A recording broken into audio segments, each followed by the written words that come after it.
Hello, welcome to this edition of the umgoblue.com podcast. This is Phil Callahan along with Clint Derringer. I felt like there was consistent energy from snap one all the way to the end. Didn't matter who was in there. Guys played physical. Guys played fast. And yeah, there's things we got to clean up. We got to get better at, and we know that. And the best part about it is our kids know that. They understand the standard of Michigan football, and they're as disappointed at times than anybody else. You know, they're more disappointed because they're the ones putting in the work. And our coaches are the ones putting in the work. So they know the standards that they want to uphold, and we know what we want to uphold. So we're going to work to get better. And we're going to talk about Michigan's resounding victory over New Mexico in their season opener. They won by a score of 34-17. Well, Clint, what'd you think about that one? Well, I think it went as well as could be expected from a Bryce Underwood centric perspective. You know, I had really high hopes for Bryce in his debut, and he really cleared the bar, by a pretty profound margin. I was shocked at how calm he stayed, how well he led the offense through different tempos, made mostly good reads, made mostly good decisions, and the physical talent was just amazing, as we knew, right? We knew how talented he was, but the difference between that kid we saw on Saturday and what we saw in the spring game is just miles of distance he's put behind him since we saw him in the spring game. So if that was the most important thing for the program and for the team, which I think we would agree that is what the most important thing from the New Mexico game was, then that was passing with flying colors. You know, the other phases of the game were good, were solid, still some question marks that we'll get into the details, but the headline was Bryce Underwood's performance and his ability to perform under the lights, and he absolutely did not disappoint, and that was awesome to see. Well, not only were we impressed by Bryce Underwood, but so was Coach Sharon. For this young man, I thought he played really well, and he's going to be very critical of himself when he watches film. He was critical of himself during the game, and he has a high standard for himself, and we have a high standard for us as an offense. But it's not just him; it's everybody on offense together pulling in one string. So to play the way he did, not turn the ball over, throw touchdown passes, and go down on that 2-minute drive, I know I couldn't do that as a freshman. So that was impressive. And definitely, Clint, I want to reiterate what you said. Bryce was everything he was advertised to be and more. The zip that he had, that he was able to put on the ball. We've talked a lot while we were doing these podcasts that I feel like the impressions of Michigan's offense are so colored by how bad it was last year, right?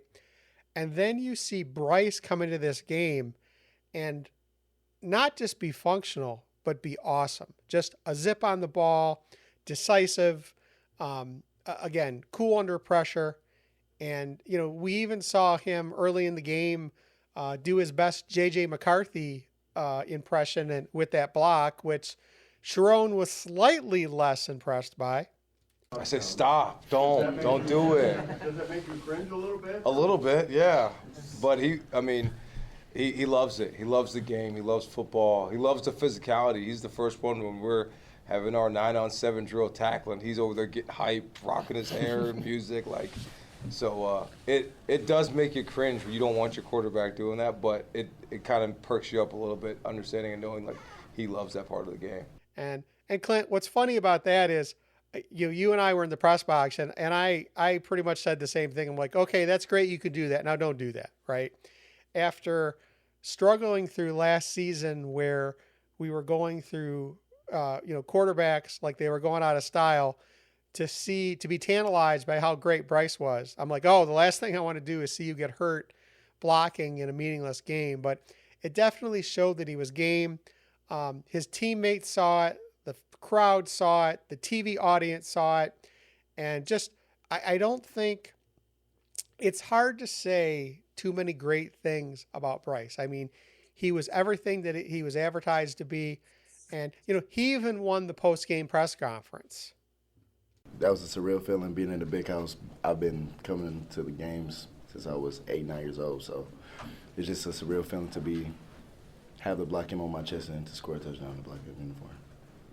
When we're looking at this game from the 50,000-foot view, I know there are a lot of fans who were disappointed to see New Mexico score as many points as they did. And to see the offense, which was on fire in the first half, kind of just coast in the second half. But one of the things I want to remind people is that in this new world order of the expanded college football playoffs, Michigan is running a marathon, not a sprint. It doesn't matter if they won this game 100-0. That's not going to get you in the college football playoffs, right?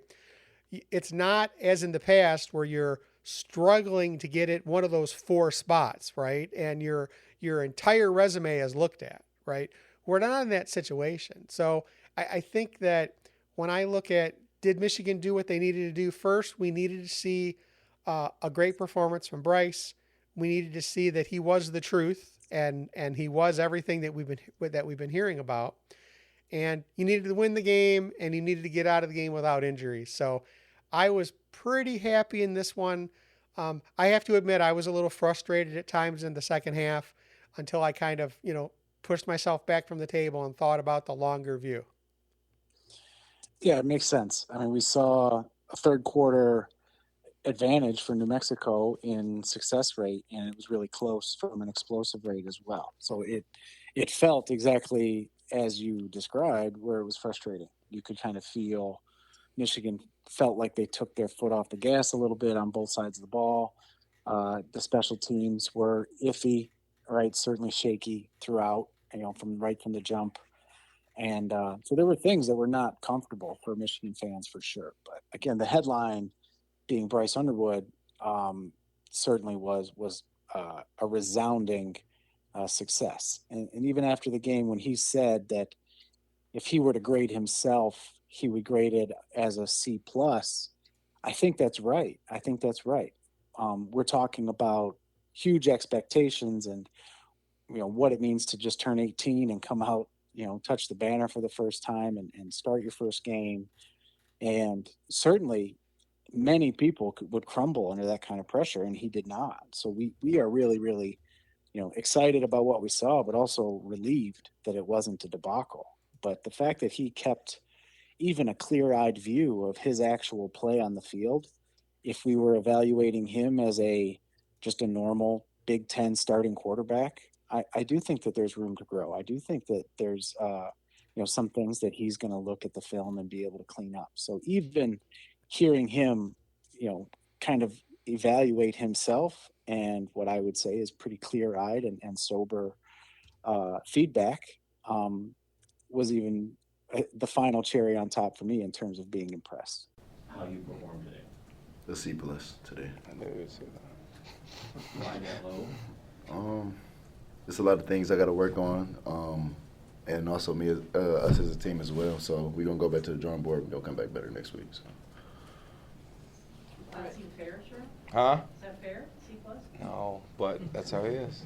So I think we're in really good hands with him leading the offense, and there are still going to be bumps and bruises and mistakes and growing pains, but as far as a starting point goes, couldn't be happier. And it's really a great pairing, I think, with new offensive coordinator Chip Lindsey, having a brand new quarterback, and they're going to learn and grow together. And I think Michigan fans are going to really reap the rewards from that.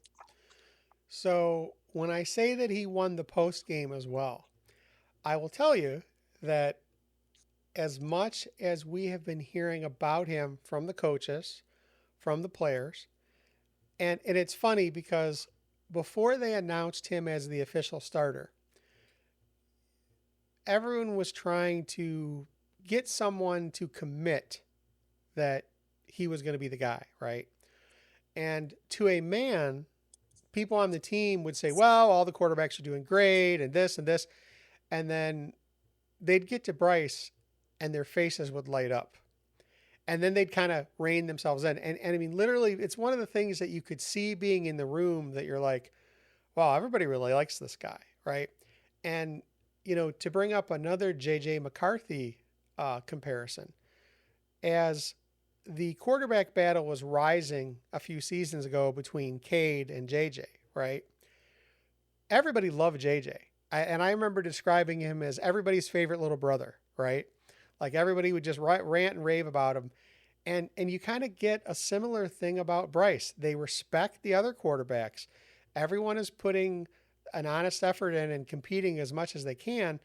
But when they talk about Bryce, the eyes lit up, and I think we got to see that. So one of the things that I was wondering is we had not a lot of opportunities to hear from Bryce directly, right?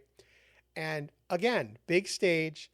It's not only a stage in the stadium, but it's a stage when you head into the media post game media room.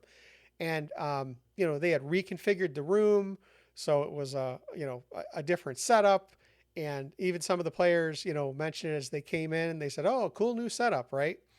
And Bryce started out and gave some very brief answers, being very measured.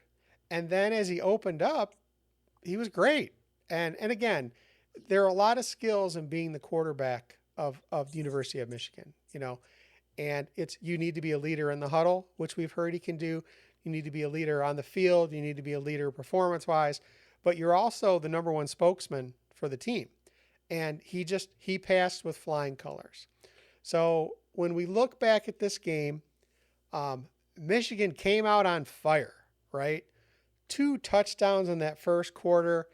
And, you got Justice Haynes, just busting out a 56-yard run. And again, you're just, oh my gosh. And then, him finishing another drive with a 5-yard touchdown run. So, it's a night crowd. The stadium is rocking. Michigan ends the first quarter 14-0. Head into that second quarter. And again, New Mexico surged back with 10 points. Michigan came with 10, right? You got to see Marlon Klein. You got to see Michigan kind of just coming out and, still being strong, but losing a little momentum, right? It's 24-10 at halftime, but New Mexico matched Michigan 10 points for 10 points in the second quarter. And then, you always say you come out in the second half 0-0, and New Mexico outscored them 7-3. And then Michigan, of course, scored another touchdown in the fourth quarter. Justice Haynes again. So, when you look at it statistically, right? Hey, after that first quarter, it was an even game. And I think that's the frustration that fans sensed, and I definitely sensed it, right? But they were 14 points up, right? So it's one of those things where I think when I look at this, what I saw on defense, and I'm pretty sure you mentioned this as we were watching the game, is that, the team had said in the preseason. Defensively, I think our best goal that we talked about, and the players were talking about it, is that you shouldn't be able to tell what 11's on the field.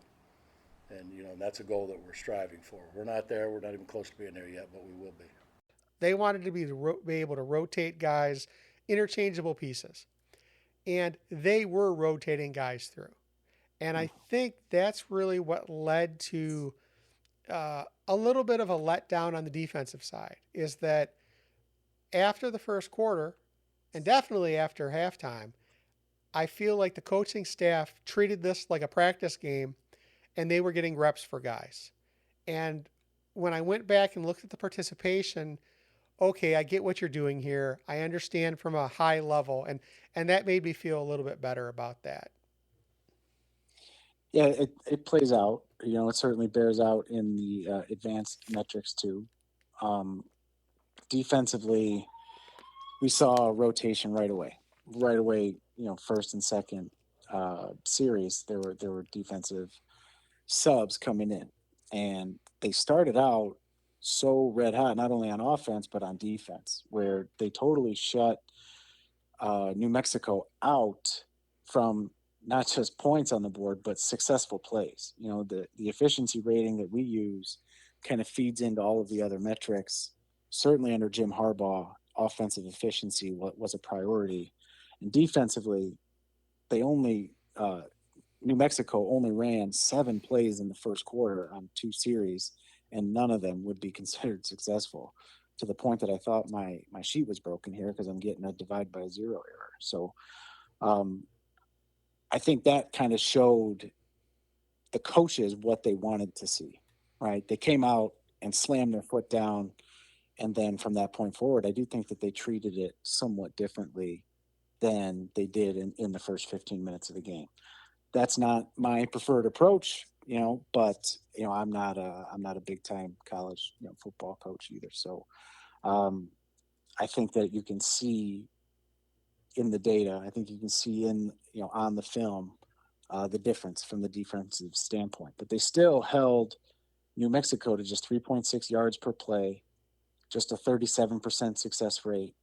Um, Totally dwarfed by what Michigan's offense was able to do. And in the grand scheme, it's one series that was extended by the targeting penalty, and then a kind of a hurry up, get to the line and snap the ball so that there's no opportunity to challenge a questionable catch on the sideline. Right, that drive seemed like it kind of sucked the air out of the stadium, and it did kind of play level from that point forward. So the scoreboard didn't concern me much. I did not expect Michigan to stretch it out by 35 or 40 points in this game. So I wasn't all that concerned about what numbers actually got put up, but I would have liked to see a little bit sharper of a performance, especially from the defensive line on the inside. I just did not see the explosion that I expected to see. We talked about, of course, there's going to be a step back from Mason Graham and Kenneth Grant, but that we had really high hopes for what Rayshon Benny would be, and then the transfer guys, Pierce and Payne, coming in.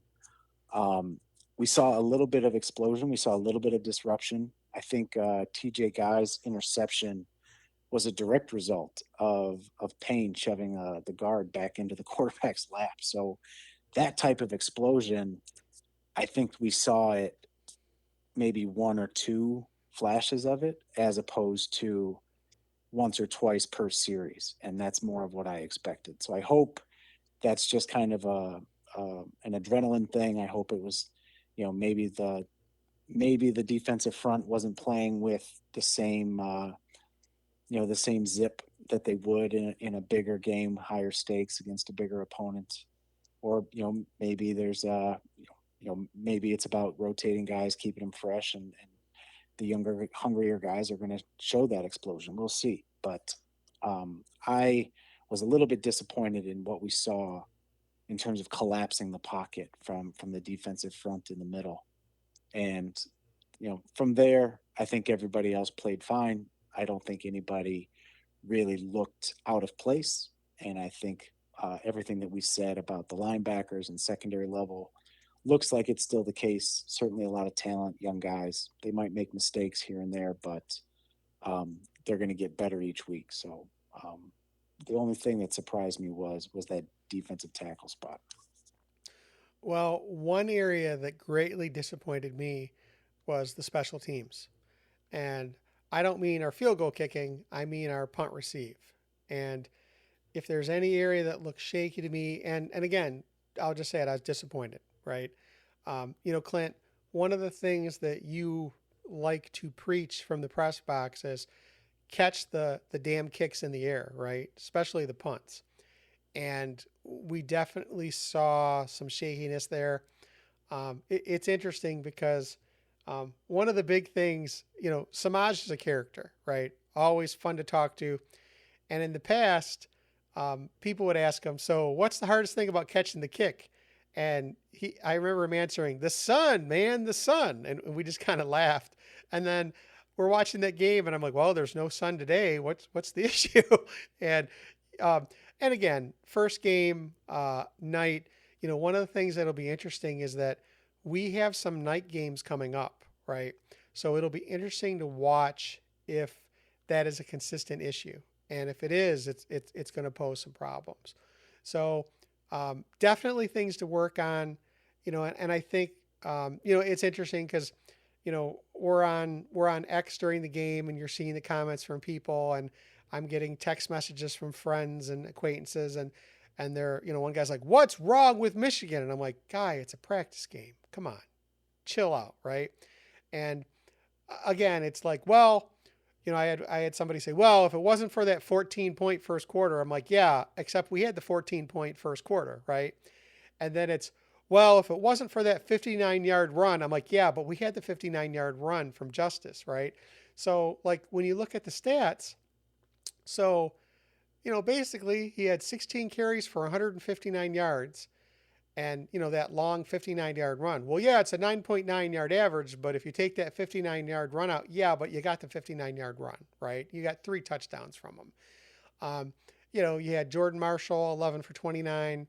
So again, not stunning there, but again, you do have the 59-yard run. You look at Bryce Underwood's stats: 21 for 31, 251 yards, and I saw a stat going around during the game that the 39-yard reception was longer than anything Michigan had last season. And that just tells you about how bad things were with the passing game um, last year. On the receiving side, you had Marlon Klein with 6 for 93 and a touchdown. Samaj, 4 for 33, not spectacular. Donovan McCulley, 4 for 31. And if there's any surprising stat for me, it's that there weren't more targets for Donovan McCulley. So I that's just, we were talking about how Bryce had a absolute zip on the ball, right? One of the things that we saw that McCulley brings to the game is the ability to rise up and pull balls down because of his height and his reach. So I think it remains to be seen how much touch Bryce has. Sharon guarantees us that he has it, and even when there were questions to the other receivers, they guarantee that he has it. But man, the thing that struck me about Bryce was just the absolute fire he brought on every pass, and just a drastic difference from what we've seen last year. So definitely a functional quarterback who appears to have superior skills, and the number one recruit lived up to his billing.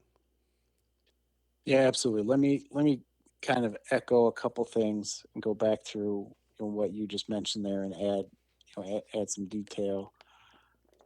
First of all, the kicking game, and especially punt return. If you were to ask me before the season, and if you would ask me right now, which player should be back there catching punts and returning them for Michigan, I would have said Samaj Morgan then, and I say Samaj Morgan now. I mean, he's explosive.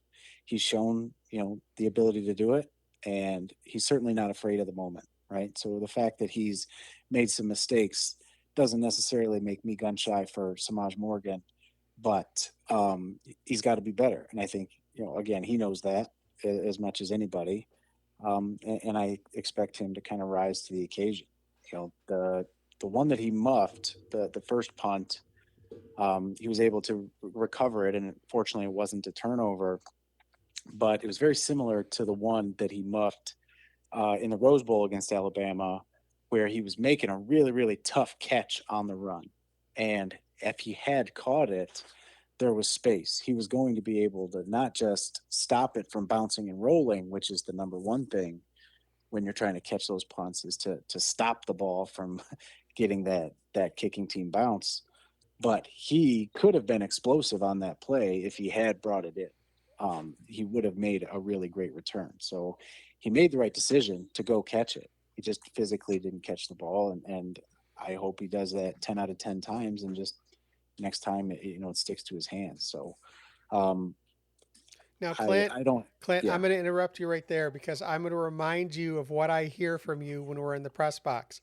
Catch the damn ball. You have to catch it in the So, air. You yeah. have to catch the ball in the air. So here's why you have to catch it in the air, because the other ones, like I said, with where they landed and then bounce, 10 or 15 yards before eventually getting downed, or Samaj was able to make kind of a pretty nice hands catch on one that was bouncing in the first half.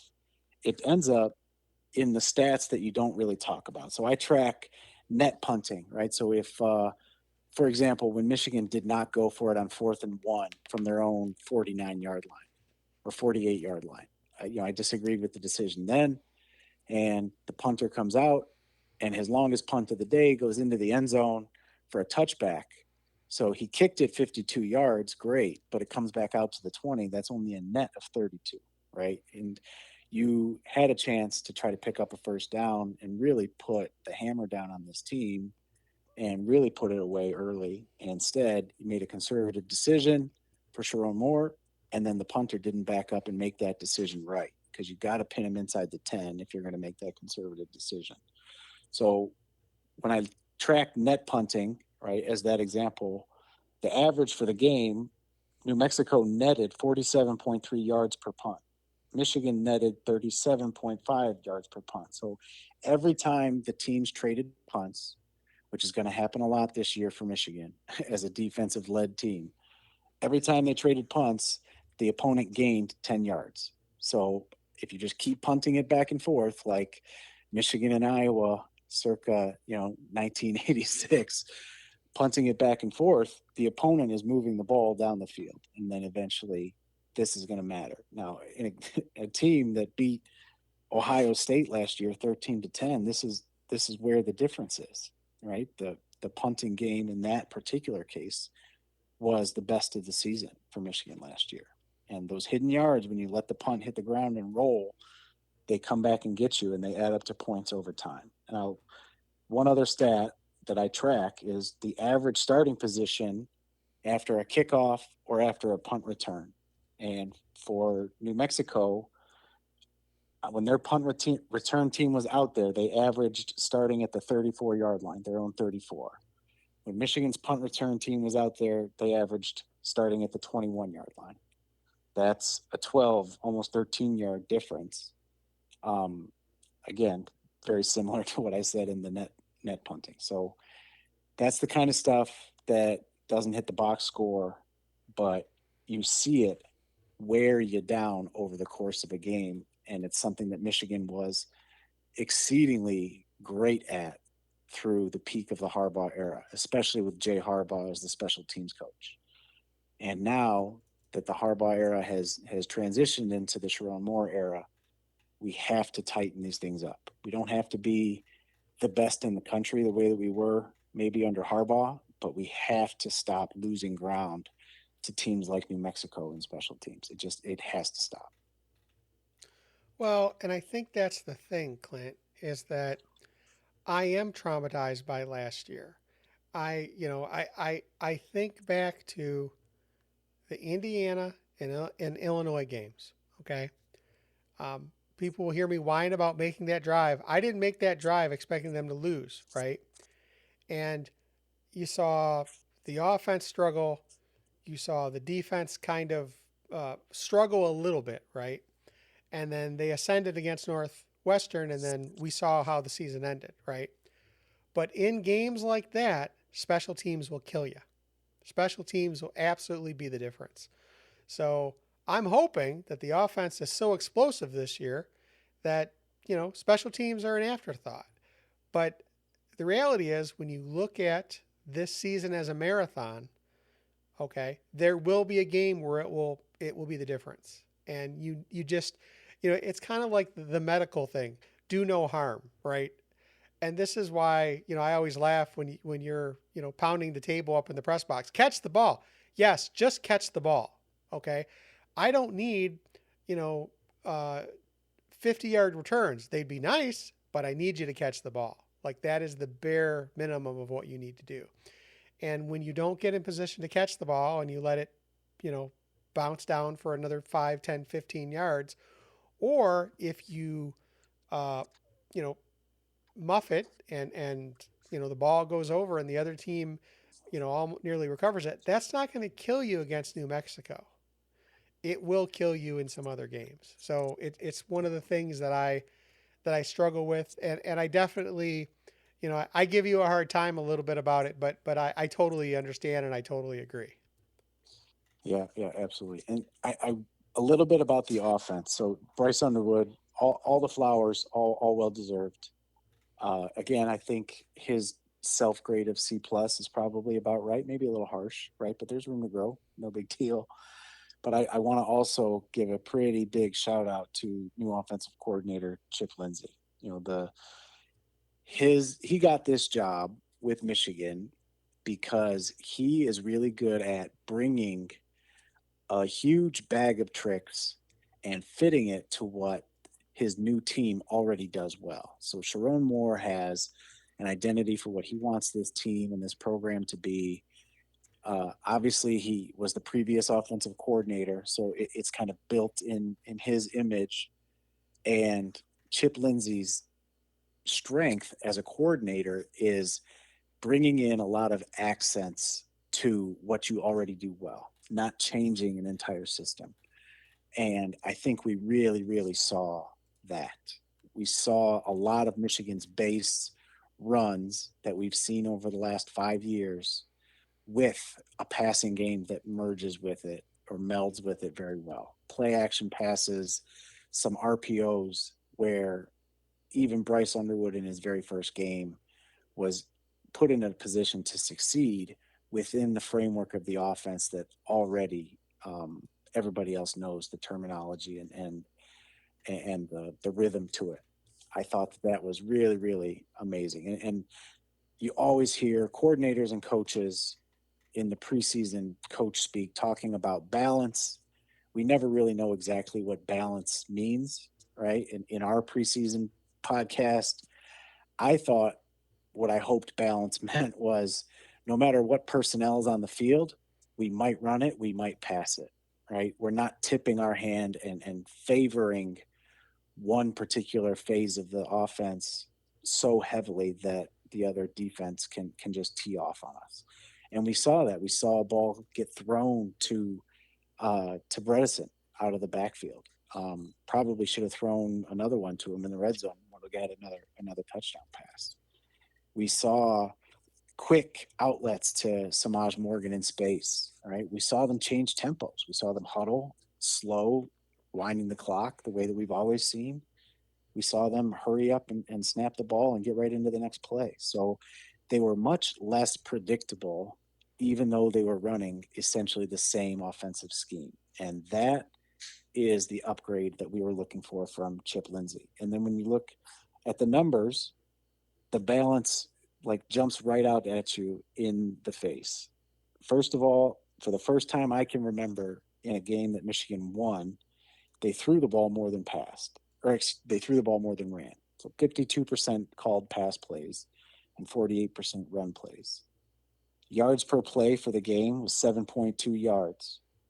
On run plays, they averaged 6.9. On pass plays, they averaged 7.4.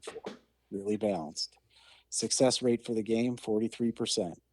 Run success rate, 43%. Passing success rate, 42%. They were as good in both phases of the game so that the other team could not put all of their chips in against, either the run game or the pass game. And that is going to be tougher to prepare for. It's going to give them more options in game to adjust. This offense is definitely going to be better than last year. And we saw that. This performance from an EPA standpoint, from an expected points added numbers standpoint, this performance was better than any game they had last year, including against Arkansas State. So again, you're setting a baseline where they're going to climb from here and get better and better by leaps and bounds as Bryce Underwood matures. But Chip Lindsey and Bryce Underwood together are going to be really, really critical to how this offense continues to advance the rest of the season. And I'm excited to see how that goes. The thing that I look at when I look at this game is we've talked about this. We have a methodology that we use to break down the season, and we break the season down in quarters, right? So this quarter is New Mexico, at Oklahoma, Central Michigan. Now, I'm going to go out on a limb here and say we're not going to lose to Central Michigan, okay? It is critical that Michigan gets through this quarter undefeated. Okay. And that's not to say that they can't lose to Oklahoma. But when I look at the season quarter by quarter, if Michigan gets through the season with 2 losses, they will make the college football playoffs, most probably, right? As soon as you go to 3 losses, you're right on the border, right? And I will say that in my mind, the Big Ten championship is deprecated to a certain extent because with the expansion of the playoffs, you don't need to win the Big Ten championship to get in. And with as many teams that are in the Big Ten plus now, your odds go down dramatically that you're going to be that team that gets to the Big Ten championship and wins. So it's critical. If Michigan can get past Oklahoma, okay. So when I look at what Michigan needed to do against New Mexico, they needed to get Bryce. They needed to break the seal on Bryce. They needed to get him out there, right? Also, they got him out there in a night game, lots of extra juice in the stadium, okay, and got him comfortable throwing the ball, broke in the running game, got some reps for guys on defense. So really, at that point, everything you needed to do. Oh, and by the way, no one got injured. Okay, no substantial injuries that we've heard about. That's what you needed to do in this game. So when you hear people freaking out, clutching their pearls, right? It's like, hey, long season, marathon, not a sprint. They did what they needed to do. And they also needed to not show too much for Oklahoma. Okay? So when you look at this season, you got New Mexico, Oklahoma, Central Michigan, then you go on the road to Nebraska again. Then you got Wisconsin, okay?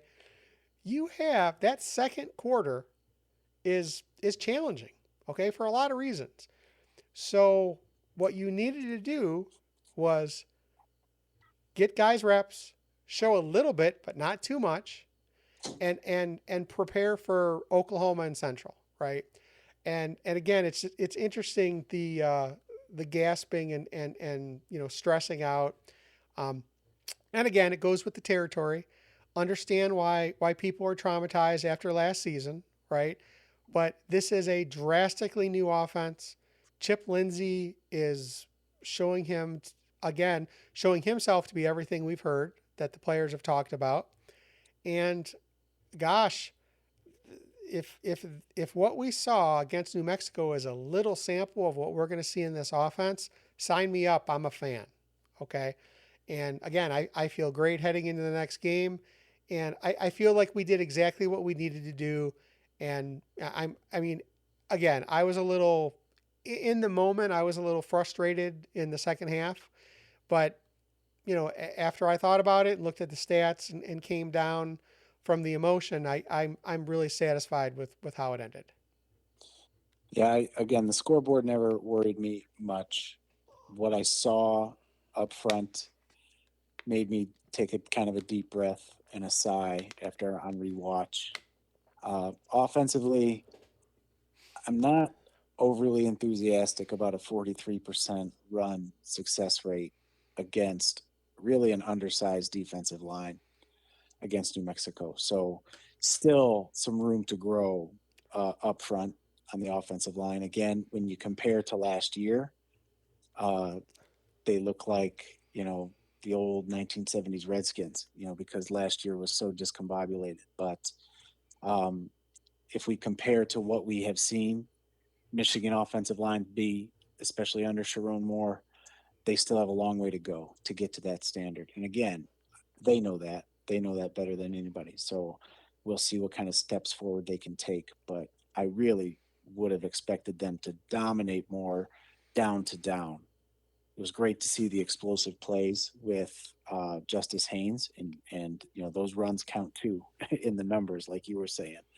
But to be under 3 yards a carry for Jordan Marshall, and he was running hard between the tackles, I think there's a little bit to clean up there where they can do better on those double teams, create some movement on the D line, and hopefully kind of chip off and get ahead on the linebackers every once in a while, and get closer to 4 or 5 yards per carry when they start off on those 1st and 10, 2nd and 5 type situations. I'd like them to be able to go in the bag and get a power run play that they can execute. And it's going to be certainly a different kind of challenge this coming week against Oklahoma. So we'll see how those guys do. All right. We didn't have an injury, but we did have a controversial penalty that will cause a key Michigan player to be out for part of the next game. How did you feel about that call? I didn't think it was a very good call. I'm a Michigan fan, so of course I disagree with it. Targeting in general, I am a proponent of. I think it is the defender's responsibility not to smash a guy's head in when they're a defenseless player. And but the application of the rule has become really, really complicated. And I told some folks in my family that when you watched it real time, it seemed like you had a better feel for, yeah, that wasn't egregious, that wasn't flagrant. He was not intending to try to injure the quarterback. It's when you slow it down into slow mo on replay that you see the quarterback's head kind of take some of the impact from Barham, and then that, by definition, it's forcible contact to the head or neck area on a defenseless player, which the quarterback in the pocket is a defenseless player. So, by the letter of the law, I think it technically checked the box for what targeting should be, but Jay Barham did not do anything wrong technique wise. I think that he did everything that he could not to uh, take that quarterback's head off, given the fact that he's 5 or 6 inches taller and coming screaming off the edge. So I think it was a bad call. I think targeting is really tough to implement. I'm a proponent of the targeting concept and protecting defenseless players, but we probably need something closer to the yellow card, red card kind of system like soccer has, where or basketball with technical fouls and flagrant fouls and things accumulate if you show a pattern. We've got to be able to layer something in where it's if the penalty in this example the punishment doesn't fit the crime. If it was a 15-yard penalty, that probably is too much penalty for what happened there. Any ejection is too much, and certainly missing the first half of the Oklahoma is overkill. So if there was some way to kind of grade that targeting penalty in the future, then it probably gets better. But just a huge disappointment for Michigan and for Barham specifically. He didn't do anything wrong, and there's nothing. I don't think you coach him to do anything differently than what he did on that play. So I'm a big fan of instant replay, but I feel that this is the play where you get hurt in that when you watch it in real time, it looked like an amazing play, right? When you watch it on replay, we didn't get a report from the officiating crew. Sometimes you get a explanation after the game. We did not get that, right? There was not a pool reporter that had an opportunity to talk to the officials. I have to tell you, I'm still vague on how that works. Every now and then that happens, and I'm like, wow, I'd like to do that every game. And I know it wouldn't be me or us, but this is one of those times where I'm guessing, Clint, that they went under the hood. They looked at this and said, well, I don't know what's wrong, but there's something wrong, right? Like it looked like such a brutal play that I think they came down on targeting. And I think the thing that struck me, and understand, I don't think it was a penalty. I completely agree with you. Hey, if you want to call roughing, if you want to call something, but it doesn't warrant an ejection, right? But the thing that looked bad to me on replay is that it almost looked like a launch that, he kind of jumped and his feet left the turf, right? But then I watched it and I'm like, yeah, but that was the play, right? So I struggle with I like I said, I would have loved to have been have a hot mic in the officials huddle when they were discussing this because I don't know what they were watching. I feel like Barham has that reputation as being a big hitter.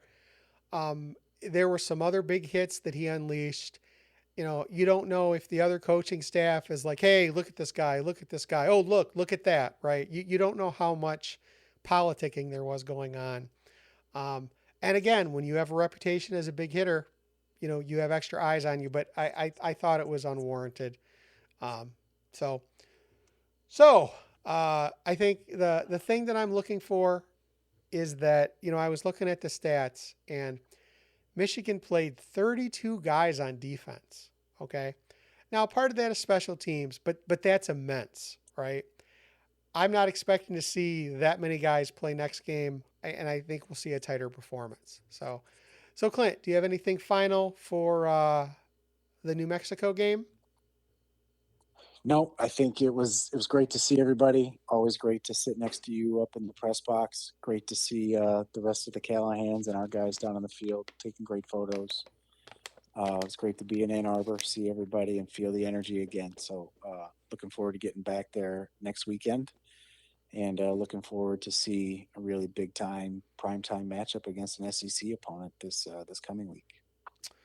All right. Well, that's going to do it for this edition of the UMGoBlue.com podcast.